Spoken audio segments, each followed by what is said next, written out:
this is one thing I like about my job. How about this? Yeah, you here, you're talking to someone you just met from all the way from Europe to Africa, and then someone is gonna see me somewhere. And they're like, "Oh, how did you meet that guy? Is he a friend?" And I'm like, "Yeah, we just met. We're now friends." Yeah, And talking about brothers, since I was raised in Kenya, yeah, we are brothers. definitely. We can speak Swahili together, right? Hello, Amani. How did I pronounce your name? Correct. As that's my name Amani means Amahoro in our local language here, Kinyarwanda. Amani is in Swahili, so my family name was actually in Swahili. Amani. That was correct. So everybody watching now understands that we are in Rwanda. Yeah. I spent the last days in Kigali, but today I am 3 hours or so away from Kigali in the nature. Amani, what did I just experience? For today, great trekking experience. I think the most amazing thing you would do here in Rwanda. What did we see? Did you see that mating session running in front of us? And we saw a guy called Izua today, one of the silverbacks we have in our national park. So it's he's leading a family called Izua, of course, after his name, and then it's among the 22 groups currently that were reported from yesterday. Sometimes we have 24, but from yesterday the report said 22 groups on the Rwandan side in Volcanoes National Park. So that was amazing. Did you enjoy? I did actually enjoy very much. I was looking forward to this very unique experience, and my expectations were, we discussed it earlier, exceeded.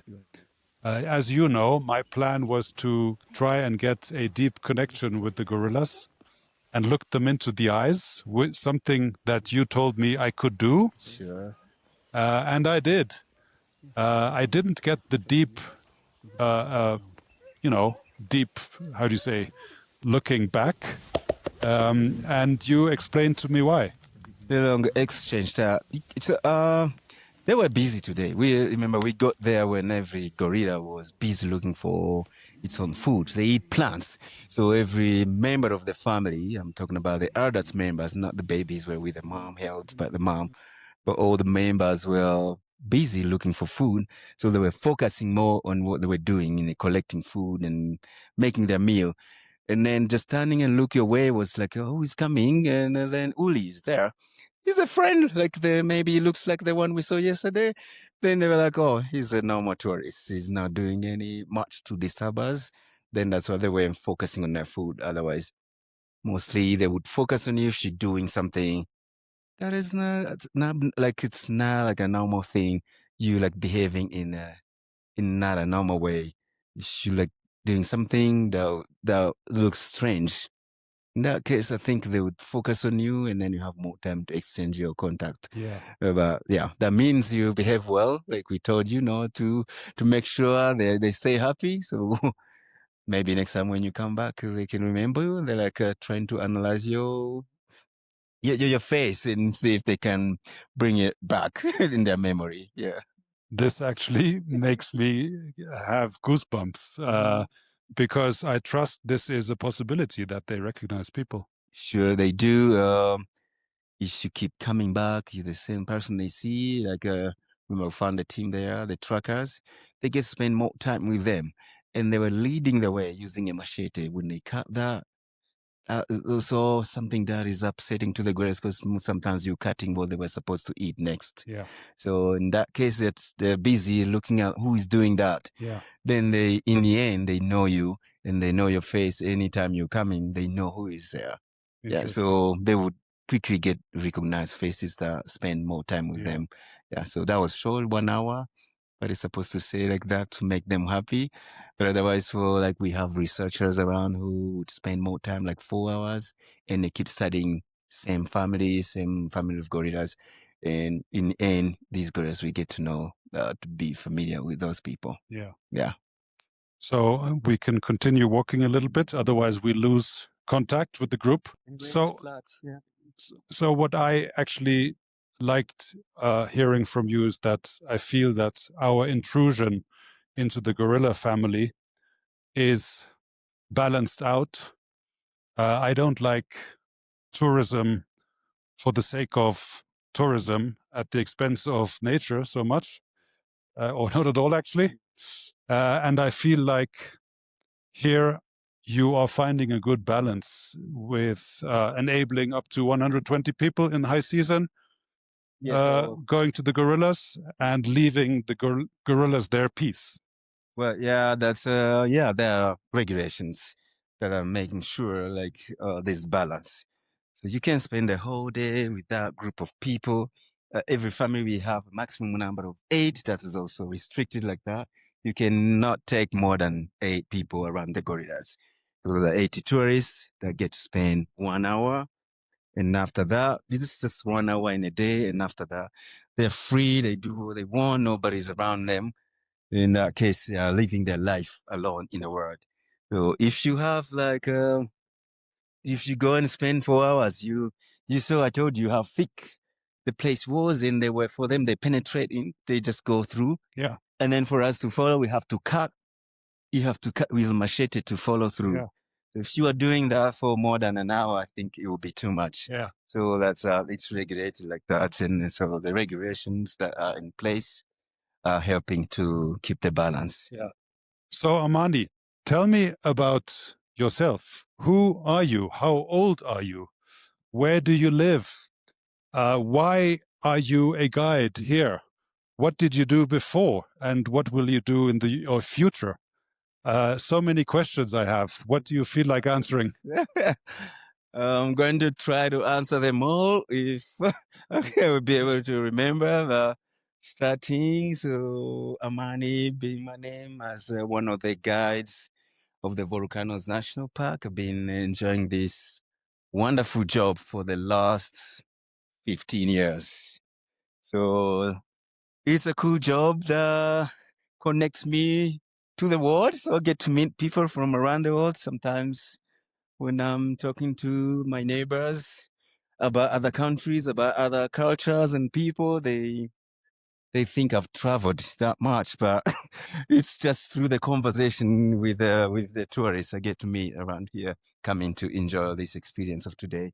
Well, so I'm a guy here since March time. Joined right after I graduated from one of the universities in our neighboring countries here in Uganda.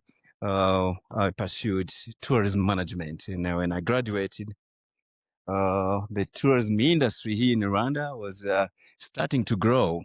It was a time they were promoting it a lot, and gorilla trekking was becoming more famous for the world, and they needed more guys, so I had to apply.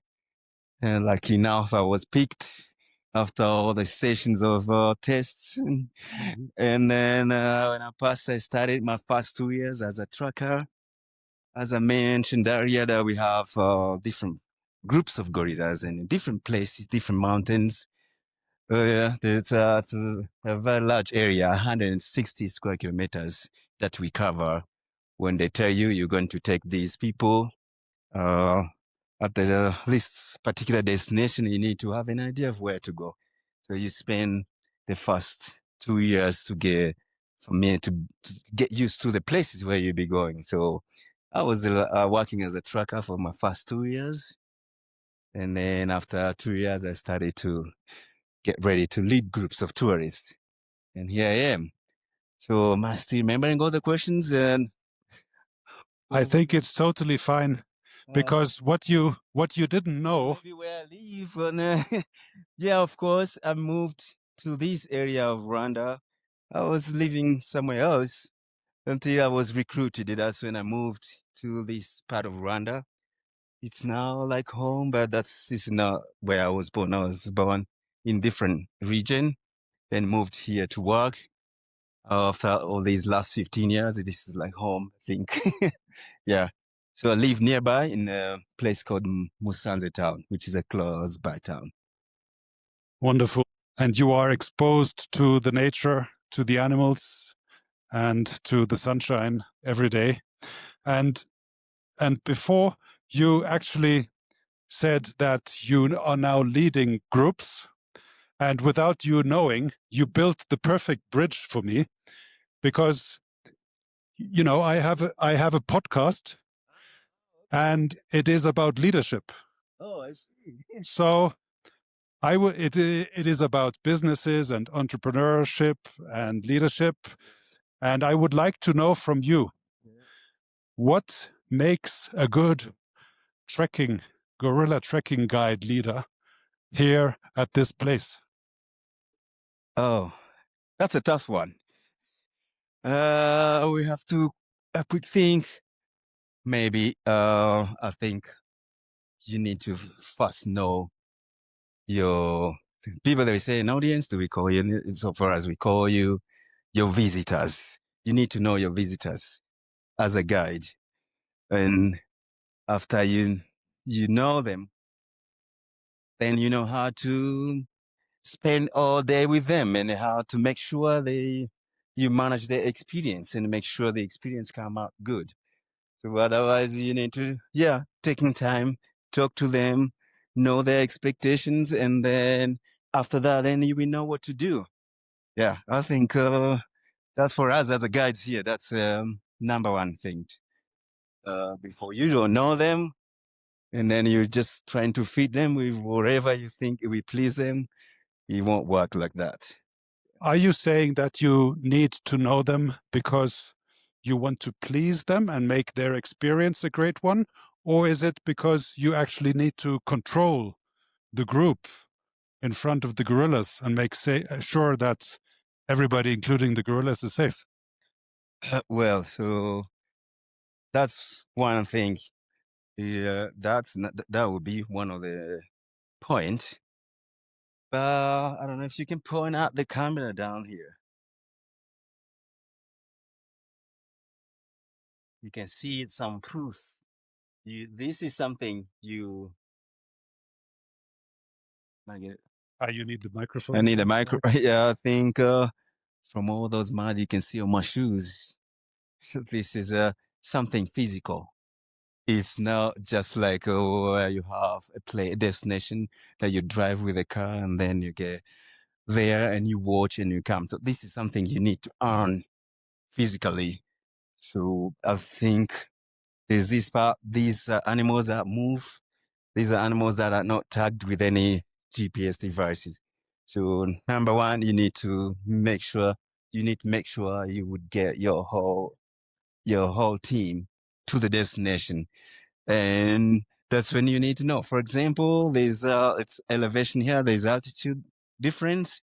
So if someone is coming from sea level, you will have to he's gonna struggle here. Then he's with somebody who lives in the mountain. That one is going to try to go faster than the other one who is struggling. And then yet we don't visit like in different times. The group has to get there at the same time, share the experience, and come back. And if you need to let someone go because he needs to catch his flight or he has some other issues to sort later, that's how you come in and learn about everyone you're going to take, their programs and what they are expecting, how they want to enjoy their experience. And then in the end, after knowing whatever everyone is looking forward to, that's when you will be able to manage the team and keep everyone together. They stay happy. No one is going to write any email commenting that you're a bad guide or so you need to make sure there's no bad comments about your your leadership. It's pretty much the same as in my corporate experience. Funnily enough, I'd like to comment that when you said sea level, you meant the level of the ocean. The level of the ocean, people there have enough oxygen. When you are here to climb the mountains to see the mountain gorillas, the amount of oxygen up this way is quite really small, it's little. So people finding it hard to breathe. So in that case, you cannot speed up. You cannot move any faster like me who is always here. So that's season one. So we also need to make sure people are with their same peer, like the same group of people in the same sort of issues, same sort of health condition. Then that's how you will be able to manage them. If you there are no difference, some are young, others are old, and then the young ones are with old ones. That would be tough, but it would happen because the management would put together people they thinking that they're all same at the same fitness level as a guide who is going to lead the group. Then that's when you're going to make sure you learn about them. Is it someone I will be able to convince to stay with this slower one easily? If it's hard, then you will find a solution because there's always, you're not going to tie people together. Sometimes you need to be flexible because as guides, one of the like one of the character, I think one of the criteria they're looking at as a guy, you need to be flexible. If you're not, then you're going to be fighting with your tourists. So you will see if it can work. If you can't, then you need to find your plan B. Yeah. And I was glad that we were changed groups on short notice. Yeah. And I'm glad that the universe brought you and me together. Oh, yeah. I think, yes, yeah, I've learned a lot from you about the nutrition today. And I think you need to recommend a book that I can read. So I need to learn more about nutrition. We spoke a lot about nutrition, a strong field of my interest. However, what I did tell Amani is, don't believe me, don't trust me, don't trust that I'm right, but listen to what I have to say and consider it and do your own research. I think that's very important in these times. That's what I'm up to. I'm looking forward to starting my research about nutrition and learn about all these meals, all these food stuff that we're dealing with out here, and see which one would be more important to me and which one is not important. You know, some other perceptions from here you just learn from your elders, and they didn't go much to school. So then you don't know. So I need to read by myself and I need to do my own research. Of And course, I'm seeing sometimes here we learn by examples. If you tell me I've been doing this and now I look like this, I'm fit, then I'm like, so if I'm going to try and see if I'll be looking like you in the near future. If it doesn't work, then it's not good for me, and I will know. So I think we need research. We need to research. exactly. And in a nutshell, what we discussed is that looking back at an area which is really close by, the Masai Mara, and the way the Masai eat, and the way the Rwandans have eaten or have been eating in a long time in the past. There are so many changes happening right now. And the question is, why are they happening? And are they to the better or to the detriment? But anyway, Amani, Yeah. I just wanted to comment again on the sea level, because the word sea level could also be spelled sea, like Caesar, Yeah. and then level, as in it's the chief level, the chief, like basically the senior management, executive management level in companies. So when you said sea level, I thought Oh, about that first. oh, yeah. It took me a second or You in two a to business, understand bro. what you meant. Oh, okay. So this is the world of mountains. Exactly. Yeah. So, Amadi, thanks so much for this talk. Before we max off, thing, I wanted to say like, back to the nutrition now. Like when you say like, our grandparents and like when you talk about the Masai Mara, what they eat, it's more in primitive way. It was much better. I think you also Aria asked me about how old I is. And I didn't answer because I forgot. I'm in my 40s now, so I'm 42. I think I'm one of those Rwandans that have enjoyed a proper meal that got people stronger. So the current generations, when I see they're all weaker.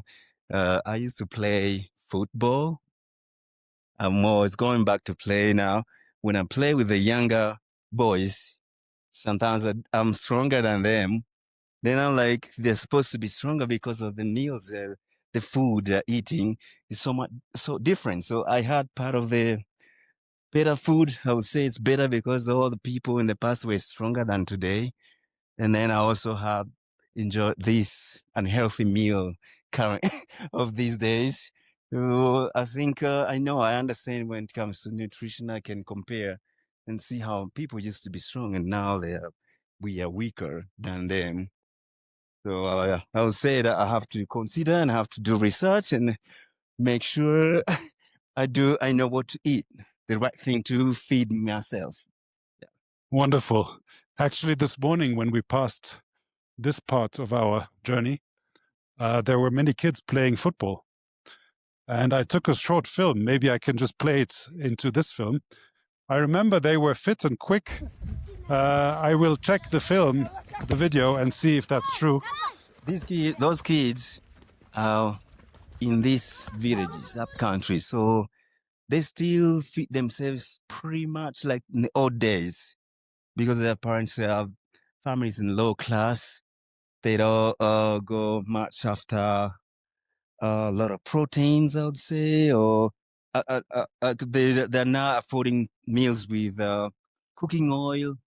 There's these spices and ingredients that you add onto the meals that are unnecessary. So that those kids are from these families that are not using much of those. They still do the old style of Rwandans. So those kids are stronger than the kids in the cities. Wow. Sounds like it makes a lot of sense. Yeah. It does. It does. So you see, I'm here. I'm in the right place to compare. I live in a city and I work from the village. I see these kids and I know our children in a town. Also, these ones right here are stronger than our children in the town. Yeah. Sometimes we think it's about a lot of practices they do. And their practices more like they help their parents to work hard in their farms. Then the children in town, I'll just be sent to school and play around and come and eat and go and play. So these ones, maybe because they're hardworking, that sometimes we think they're stronger because of that reason. But then when it comes to nutrition, we also start to think about what do they eat? How do they eat how do they prepare their meals? Is it similar to what we do? Definitely it's different. Maybe there's this point to see what they eat must be better than what we're feeding children in the town. Yeah. Thank you for your time. Thank you for sharing. Thank you for being open. Thank you. And I really hope we stay in touch. Oh, yeah. It'd be good. Really, it was a pleasure talking to you, Uli. This is one thing I like about my job. How about this? Yeah, you here, you're talking to someone you just met from all the way from Europe to Africa, and then someone is gonna see me somewhere. And they're like, oh, how did you meet that guy? Is he your friend? And I'm like, yeah, we just met, we're now friends. Yeah, so some children here, we envy this job. They want to do the same thing I do. So I'm keep inspiring my younger brothers. Yeah. And talking about brothers, since I was raised in Kenya, yeah, we are brothers. Definitely.